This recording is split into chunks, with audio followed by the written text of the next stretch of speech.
I'm Linda Riccio. I'm an occupational therapist who trains about dementia care and dementia around the country. We've talked a little bit about some of the features of Alzheimer's disease and dementia, and I want to talk a little bit about early stage dementia. I think for most of us, that those are the elders we feel most comfortable with, but I want to talk about what's the hallmark or some of the classic signs of that stage.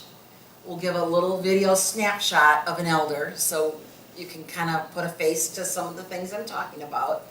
And then we're going to talk about some of the behaviors and some of the activities that that elder can most benefit from. So I'm going to talk about early stage. I like to call the early stage folks the lady with the social butterfly around the nursing home that's walking around with bedhead.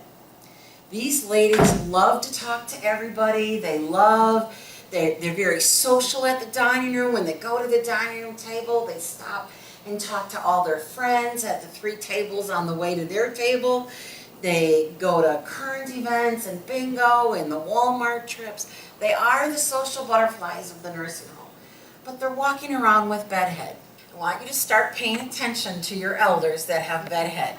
It is a classic sign of early stage dementia because I can get myself dressed, but I don't do things very thoroughly. And I brush my hair and what I see in the front of the mirror, but I don't do the back. This is where you might start seeing some mismatched clothes because I'm really tired when I went to bed. I just threw my clothes in the chair in the corner. And I got up the next morning and I thought, oh, those clothes, I'm late for breakfast, those clothes look good. And pretty soon you're wearing the same clothes. I can physically get dressed, but I'm starting to break down and have some problems. And bedhead is just a really classic sign. You can notice them in the grocery store. Watch, you can notice them. These folks at early stage dementia, they kind of know they have a problem. They will avoid things that they cannot do. If they go to physical therapy, for example, and the physical therapist does a lot of balance activities, and they know it's hard for them, well, the next day when it's time to go to physical therapy, the elder will say, that person was mean to me. Or, my son's coming to pick me up today.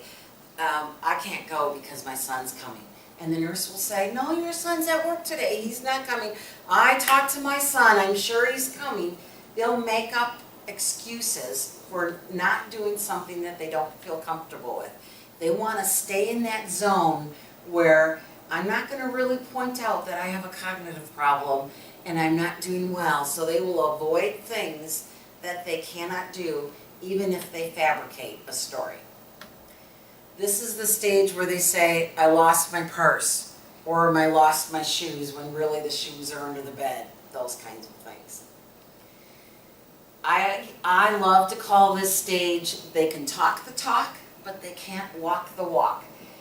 They can't remember to do some things like safety precautions. You can say to Mrs. Jones, now you really need to lock your wheelchair brakes, and Mrs. Jones will say, I know, my son yelled at me, my doctor yelled at me, someone told me yesterday, I promise you I will lock my wheelchair brakes.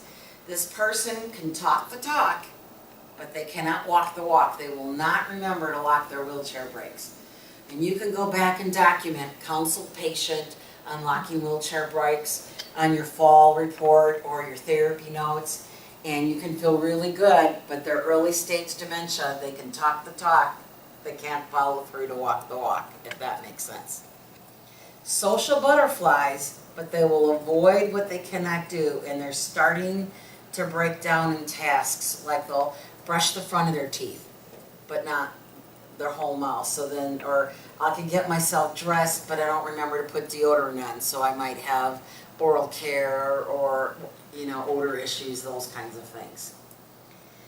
The thing that makes someone with early stage dementia be more safe or more thorough in their ADL routine or attend more activities, because if I know you're doing things down in that activity department that point out that I'm having a problem, I'm going to avoid you. I use the acronym of structure, lists, routines, and schedules. Structure, lists, routines, and schedules. If we do the same routine every day in therapy, they'll come because they know what to expect. If you post the activity calendar in their room and highlight activities that they say they want to attend, they will follow that routine.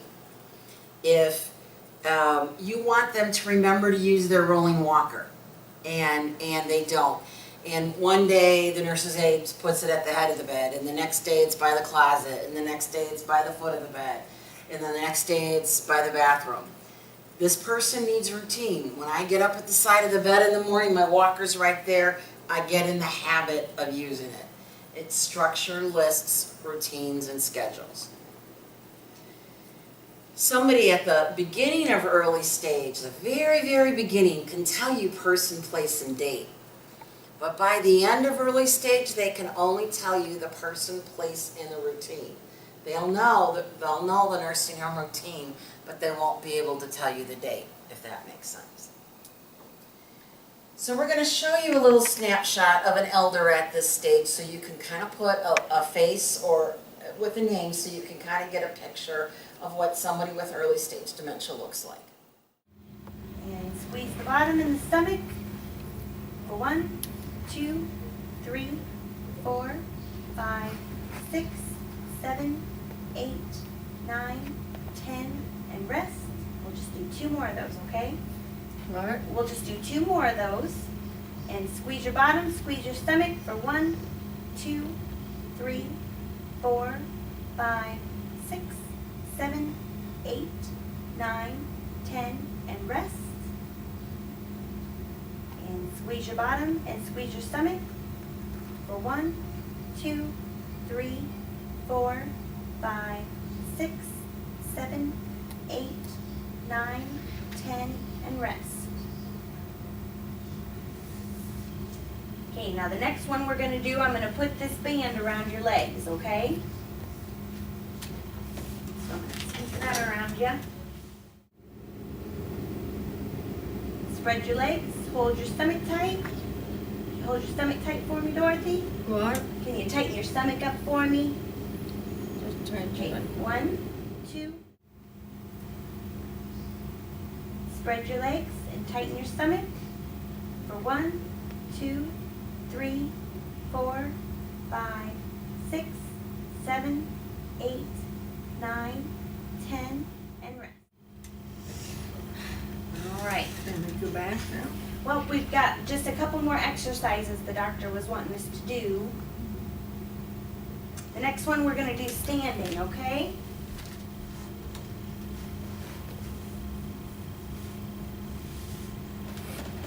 I'll lock this up for you, Dorothy.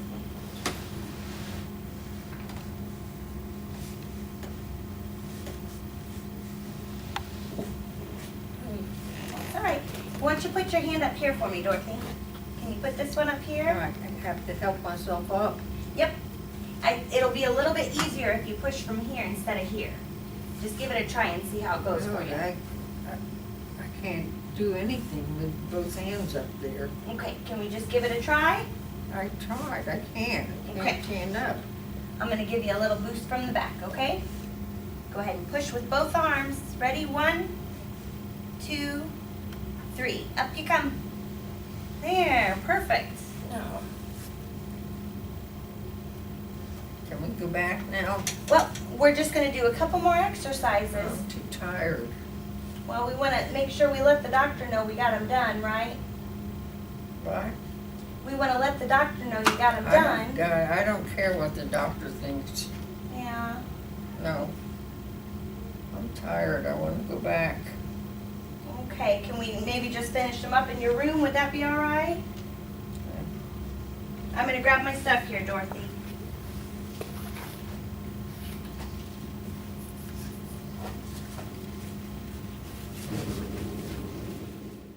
You don't see a lot of behaviors with early stage dementia. Starting to have errors. They will notice the errors, but they won't know how to correct them. So I might know I have a problem getting my shoes on and I tying my shoes or something's wrong with my shoes. But I'm not gonna, I'll notice it, but I might not ask for help or I might not correct them. And they have difficulty following multi-step directions. This is the folks, like a classic sign might be if you come on Mr. Smith and he's getting dressed in the morning and he's putting his belt through the belt loop. He can do it all, but he probably can't talk to you while he's finishing his belt loop. So if you say, Mr. Smith, we're doing current events with coffee clutch time at 9 o'clock, you want to come? Mr. Jones will probably stop working on his belt because he needs to pay attention to what you're saying, and then when you're done he can go back to his belt, and that is really easy to forget. Folks with early stage like things in their comfort zone, and if they're avoiding you, what they're really telling you is, that's not easy for me, so I don't want to go there. So the answer is to find out what's in their comfort zone. And if they need to do something like lock their wheelchair brakes, and we need to get that, it's habits and routine. So everybody in the facility all has to use the same cues and the same routine of what to do. So it's part of the habit and routine, if that makes sense. The person at early stage will really do self-directed hobbies and interests. They might not seek out what to do, but if you sat down and customized an It's Never Too Late program for them, and you can customize my name's Linda, you can put a little icon behind Linda with all the things that I like to do and customize it just for me. I will go seek it out if you just help me find things in my comfort zone. But I might not be able to find you downstairs across the hallway to find out what's on the activity schedule. So if you give me a template to follow, the activity schedule, or if you set up with the system a customized button for me, then I can self-direct my hobbies and interests if you just guide me toward things that I like and that's in my comfort zone. Any questions about early stage? Remember, these are the pleasantly confused bedheads.